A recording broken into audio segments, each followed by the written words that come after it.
Bueno, como les decía, vamos por la última parte de nuestra clase de esta mañana.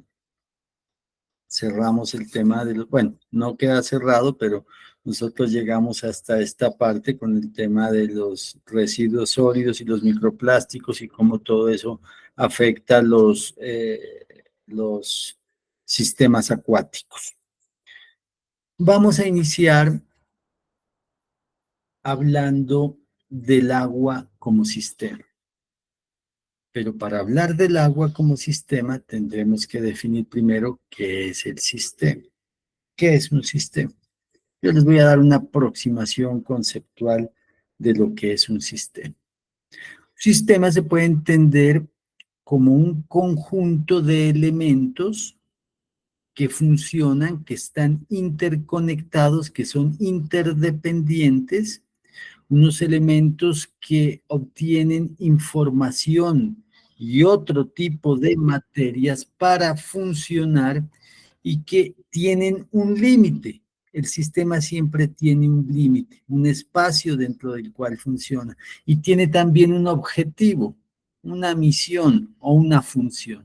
Entonces el sistema cumple una función, tiene unos límites, tiene unos elementos, una estructura, y que esos elementos dentro de la estructura están interconectados y son interdependientes a pesar de que individualmente conserven una identidad.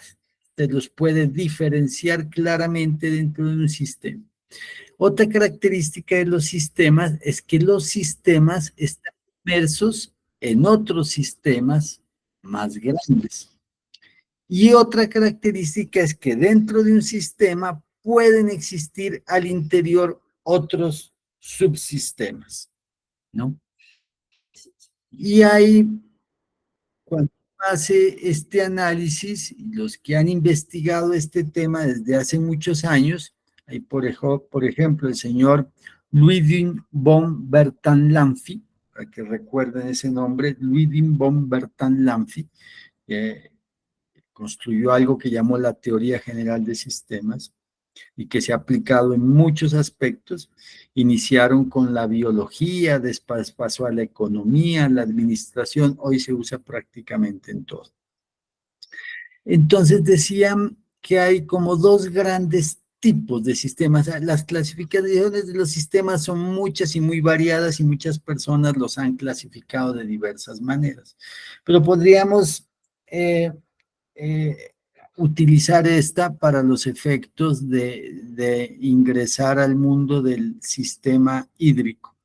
Y es de que existen sistemas abiertos y sistemas cerrados, ¿no?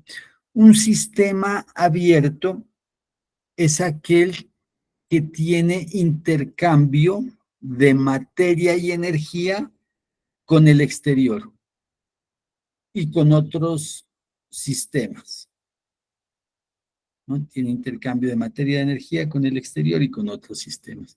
Y un sistema cerrado es aquel que funciona independientemente del exterior. Él funciona aislado, ¿no?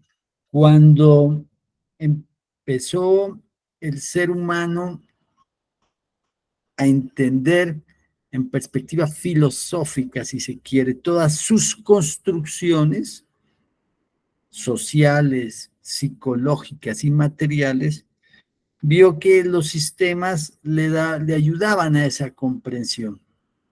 Las máquinas, por ejemplo, eh, una máquina, un reloj, por ejemplo, un reloj, que es una máquina. Entonces, en un principio lo entendían como un sistema cerrado.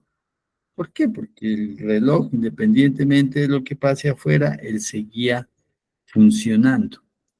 En cambio, los seres vivos somos sistemas abiertos. ¿Por qué? Porque necesitamos del exterior para que nos provea de energía y materias primas para funcionar. Por ejemplo, yo como un ser vivo, si paso 3 días sin beber agua, ya me enfermo, posiblemente me muero. Igual manera, si paso unos 5 o 6 días sin ingerir alimentos, ya posiblemente mi salud se deteriora. Lo mismo si usted tiene una plantica en su casa, una plantica, si usted no le echa agua a esa plantica, la plantica se muere porque ella necesita del agua, o sea, de algo externo a ella misma para sobrevivir. Usted tiene una mascotica, un perrito y no le da de comer y lo tiene ahí encerrado, pero a los 3 días, 4 días, está patas arriba el pobre animalito. Entonces los seres vivos necesitamos de agentes externos de intercambio, nosotros que somos un sistema de intercambio con otros sistemas y con el ambiente para sobrevivir, a diferencia de los sistemas cerrados. Los sistemas abiertos, como les decía, y en la caracterización de un sistema, los sistemas tienen dentro de sí otros sistemas y pertenecen a otros sistemas. Es lo que yo les hablaba de la interconexión total, la interconexión de todos los elementos del mundo. Y eso es muy importante entenderlo cuando nosotros trabajamos el tema ambiental. Voy a seguir con el ejemplo del cuerpo humano. Yo soy un sistema, cada uno de ustedes es un sistema abierto, que necesita intercambio de energía. Pero dentro de mí hay otros sistemas. Yo, por ejemplo, tengo el sistema óseo, recuerda anatomía, que son los huesos. Tengo el sistema circulatorio.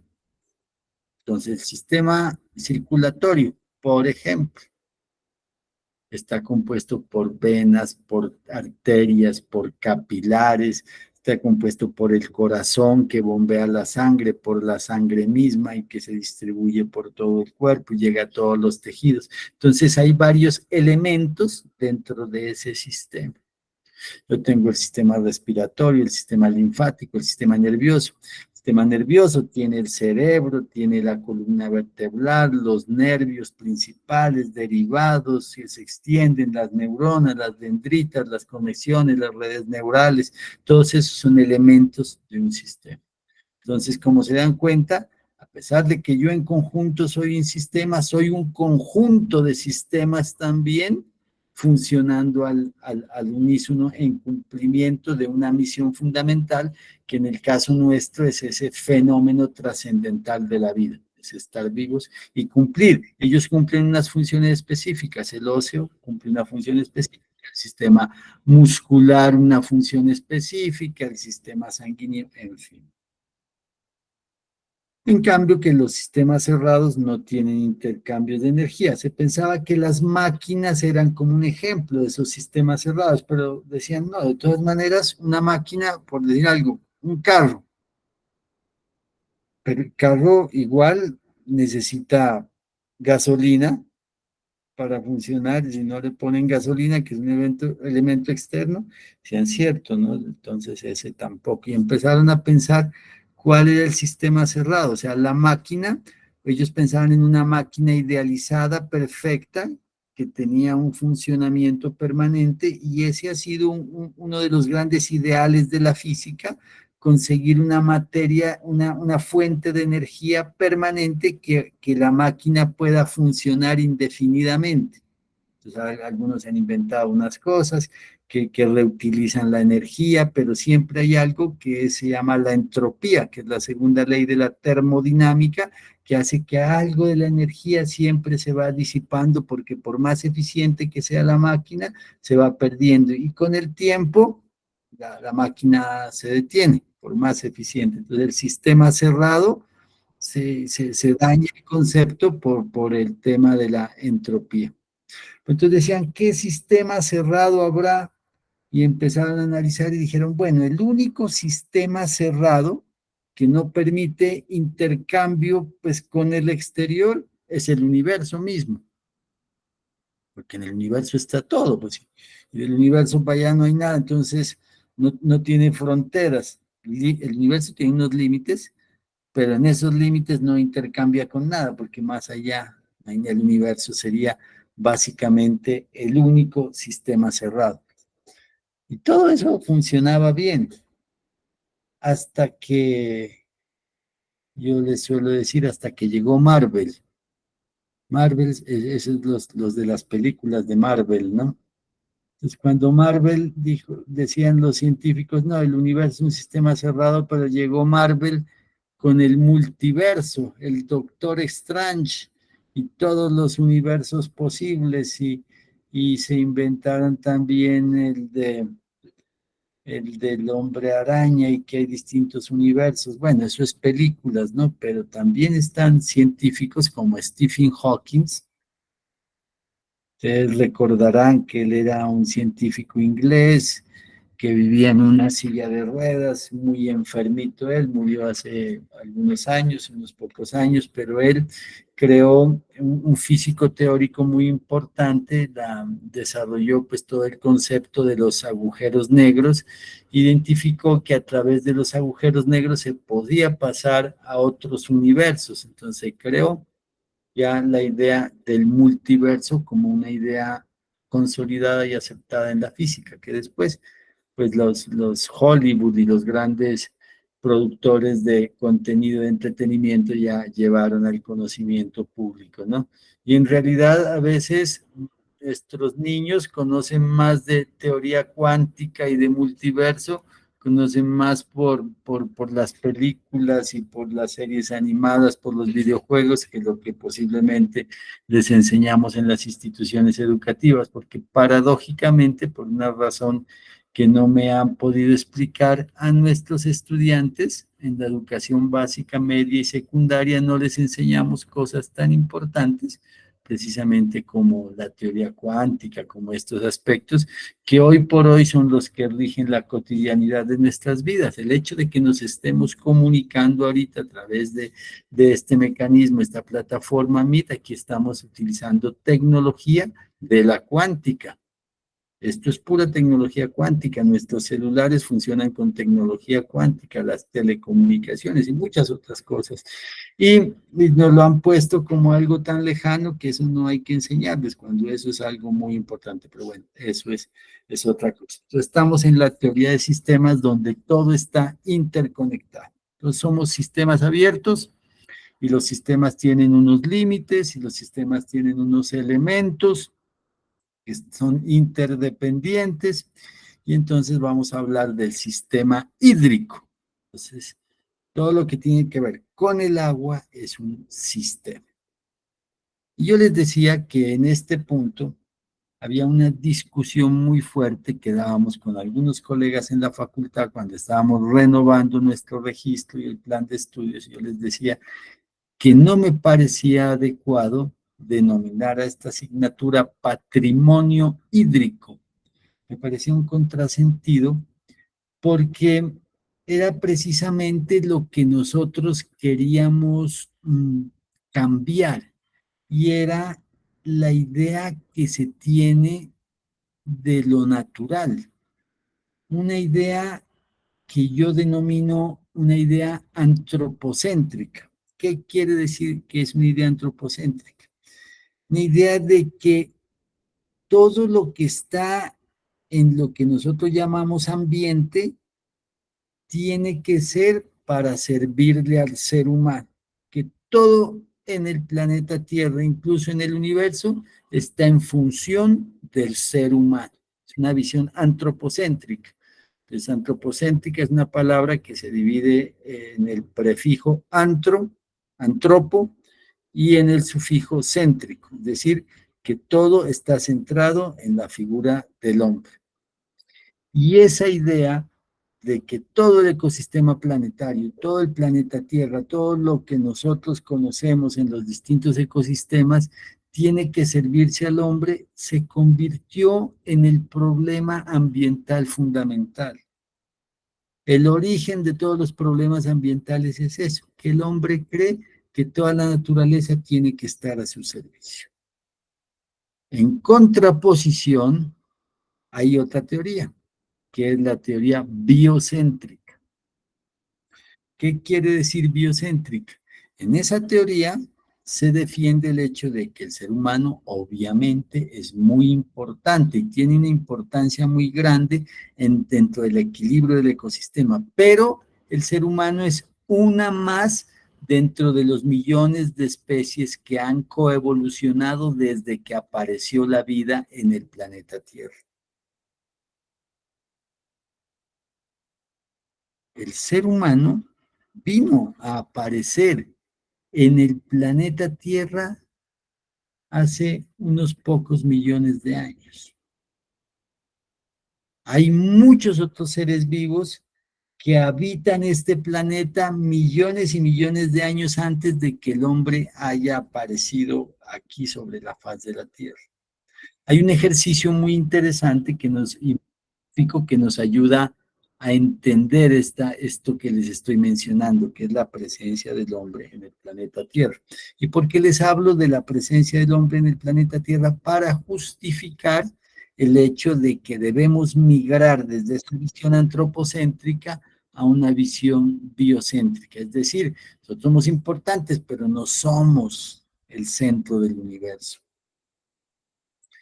Si nosotros imaginamos la historia de nuestro ecosistema planetario, o sea, la historia del planeta Tierra, y la redujéramos a un solo día, o sea, en las 24 horas de un día, entonces deberíamos entender que de esas 24 horas, en la primer minuto de esas 24 horas, se empezó a crear la Tierra, conformarse en el sistema solar, a estabilizarse.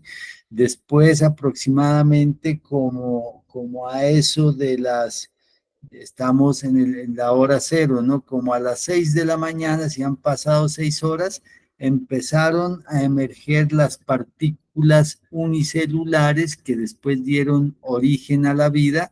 Por ahí al mediodía, a las 12 del día, diga usted, ya empezaron a aparecer formas de vida más complejas, posteriormente aparecieron los dinosaurios, después se extinguieron, las angiospermas y las gimnospermas, las plantas estaban desde antes, incluso de los dinosaurios, son seres vivos muchísimo más antiguos, y así empezaron a aparecer y a desaparecer especies, a extinguirse, y los seres humanos aparecimos en ese día, en ese reloj de la historia de la humanidad, aparecimos a las 11:59 de la noche. Es decir, si la historia del planeta la dividimos en un día, todo lo que ha pasado en el planeta, nosotros aparecimos en el último minuto. Esa es la analogía, eso lo podemos llevar a años y son millones de años, pero la analogía es que nosotros aparecimos en el último minuto. Y en ese último minuto, desde que apareció el hombre sobre la faz de la Tierra, pues hemos logrado transformaciones impresionantes en nuestro planeta, para bien y para mal. Entonces nosotros somos una especie que por razones que aún no están demasiado claras, la ciencia sigue investigando, desarrollamos una capacidad muy grande que se llama la conciencia, o dos mejor, la conciencia y la inteligencia. La conciencia como la forma más evolucionada de energía que existe hoy en el planeta y la inteligencia como la forma que nos permite a nosotros, a través de la lógica y la razón, comprender nuestra realidad y la realidad de los demás seres con los que compartimos este ecosistema planetario. Desde la literatura hay muchas explicaciones de por qué esa especie que apareció apenas en el último minuto de la historia del planeta ha logrado tal desarrollo y cómo emergimos en un tiempo relativamente rápido. Por ejemplo, los dinosaurios que habitaron y dominaron el planeta por cerca de 350.000 millones de años, ellos fueron los reyes cuando acá pues nosotros ni siquiera pues teníamos pensado existir. Nosotros, desde la duración, desde que aparecieron ya como los primeros homínidos, el Homo sapiens y el Cromañón antes, eh, estamos por ahí en si acaso, unos 50.000 millones de años.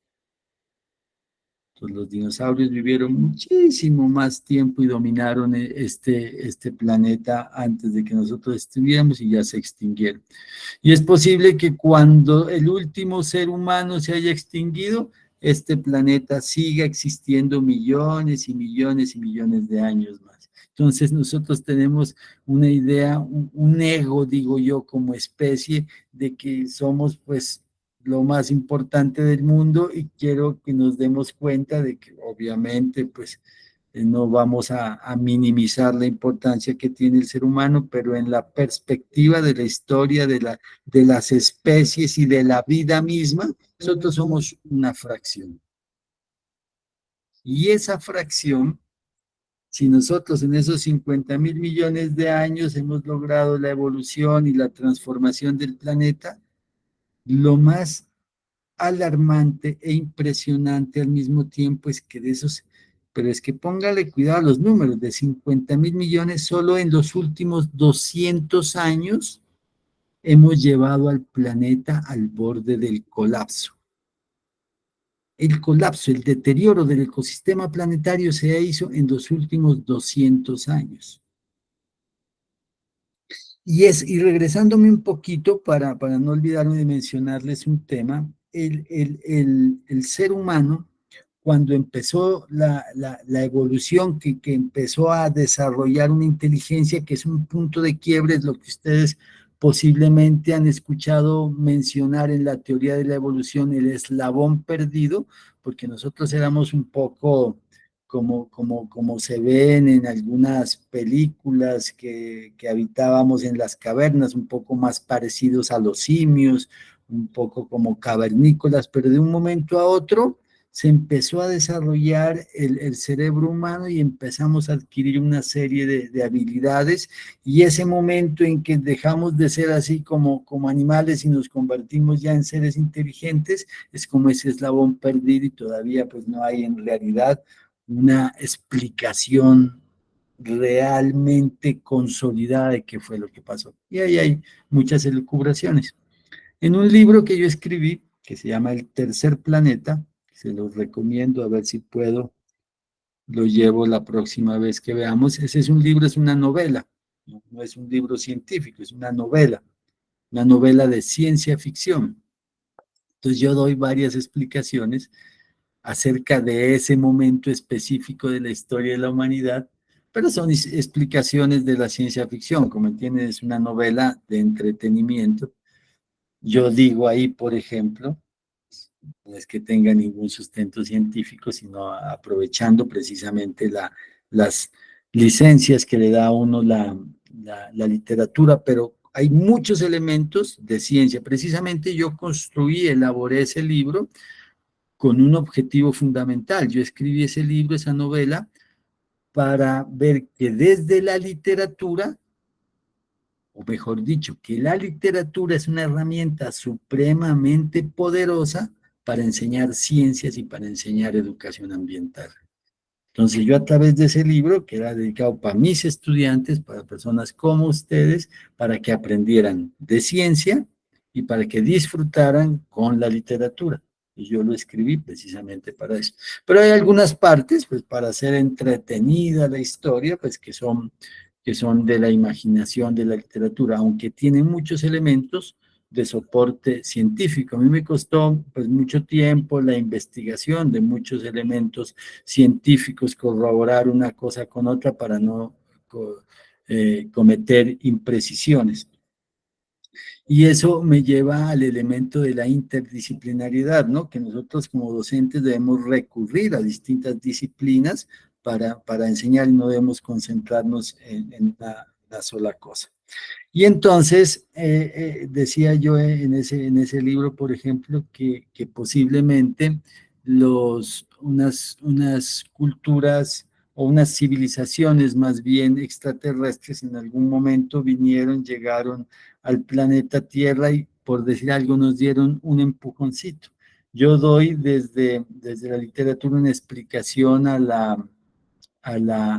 a las creencias que tenían muchos de nuestros pueblos ancestrales en los dioses, en distintos dioses, inclusive de las culturas más antiguas de la humanidad, como los griegos, los romanos, los chinos, que son culturas supremamente antiguas, incluso habitantes acá de América, en África, la creencia en muchos dioses, y acá los incas, los olmecas, los habitantes, los pueblos indígenas del norte, todos creían en múltiples dioses.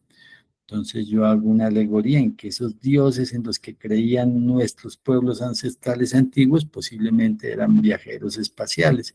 Y muchos hallazgos arqueológicos en distintos lugares del planeta confirman esa teoría, pero bueno, son teorías. De todas maneras, hay otros elementos de respaldo científico bastante interesantes, muchos temas de biología, muchos temas de física, muchos temas de historia social, de historia cultural, van a encontrar por ahí en ese libro, que ya tendré la oportunidad de compartirles en la próxima sesión. Incluso podemos hacer un breve taller en relación a algún capítulo de ese libro para que peguemos una breve lectura al respecto. Entonces yo les estaba hablando de los sistemas y cómo podemos nosotros entender el agua como un sistema, y no debemos, y les decía que por qué no patrimonio hídrico. Cuando nosotros decimos patrimonio, le estamos dando una connotación posiblemente económica al asunto hídrico, ¿no? Porque ¿qué es un patrimonio? Es un concepto que viene tal vez incluso de la contaduría. Uno le dicen, ¿cuál es su patrimonio? Entonces le dicen activo menos pasivo es igual al patrimonio. Activo son todas las cosas, los bienes o el dinero que usted tenga. Usted tiene una casa, una moto, un terreno, más tiene 100.000 pesos en Nequi, 2 millones en un banco, todo eso son sus activos. ¿Y cuáles son sus pasivos? Las deudas que tiene. Entonces usted tiene una moto, una casa, un terreno y todo eso vale 20 millones y además tiene 10 millones en efectivo, entonces sus activos son de 30 millones. Pero tiene deudas por 20 millones. Entonces 30 millones menos 20 millones le da 10. Entonces su patrimonio real son 10. Su patrimonio no son los activos, porque pues como tiene deudas, entonces el patrimonio es igual a activo menos pasivo. Y en esa lógica un poco economicista, instrumental, han metido los temas ambientales. Y eso decía, no, usted no puede meter al agua desde esa lógica, desde esa concepción, porque es una equivocación. Entonces yo por eso les hacía la historia del ser humano, porque el ser humano es uno con la naturaleza, pero cuando lo dividieron, dijeron, no, el ser humano está por acá y la naturaleza está por acá, y el hombre es dueño de toda esta naturaleza. Esa visión antropocéntrica es la que nos ha llevado a equivocaciones. Nos decimos en la visión biocéntrica, cuando el hombre es con su conciencia, con su inteligencia, pero como parte de ese entorno, entonces adquiere otra connotación diferente. Entonces, si estamos separados, claro, yo al considerarme dueño de todo lo que está acá, soy dueño del agua, entonces hablo de mi patrimonio hídrico, el patrimonio hídrico de todos nosotros, o sea que nosotros somos como dueños del agua, ¿no? Entonces analicemos qué vamos a hacer con el agua porque nosotros somos dueños de eso. Entonces, sentimiento de pertenencia es el que le ha hecho mucho daño precisamente al sistema hídrico. Y entonces hemos pedido que se cambie esa palabra de patrimonio hídrico al de sistema hídrico. Y otro tema que quiero que ustedes lo vayan pensando, esto puede dar lugar a muchos comentarios, de pronto muchas reflexiones, incluso algunos debates, ¿no? Y me encantaría que así fuera, pero por ahora quiero dejarles esa inquietud. Y lo otro elemento que quisiera yo poder dejar sembrado en ustedes y que ustedes vayan modificando de su lenguaje es eso de decir recurso hídrico.